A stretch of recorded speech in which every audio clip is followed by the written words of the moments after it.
السلام عليكم ورحمة الله تعالى وبركاته. كلنتو عن وناكسن صاحبيال soo dhawaada. Waxaa jiraan labo macsiyadood oo midna la rajeenayo in la dhaafo midna aan la rajeenin in la dhaafo. Maxay yihiin labaas macsiyadood? Maxaa keenaya midna in la dhaafo midna in aan la dhaafin? Intaan muuqaalka u gudagelin fadlan cusubtan u soo biir muuqaalkii noo la garay share-ta ka ilaawin qaybtaas comment ugu reeb wixii fikirkaaga ama taageero tusaale mahadsanidin soo dhawaada. Sufyaan al-Thawri waxa laga hayaa inuu yiri macsiyo walba oo ka ahaatay shaawo xaggeeda waxa la rajeenayaa in la dhaafo balse macsiyo walba oo ka ahaatay kibir xaggiisa lama rajeenayo in la dhaafo.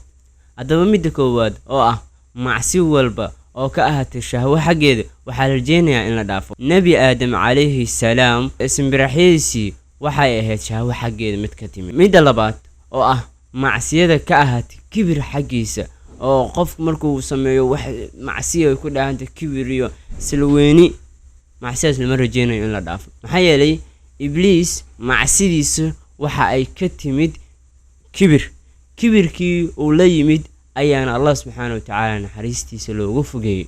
Hada wabillahi tawfiiq. Assalamu alaykum wa rahmatullahi wa barakatuh.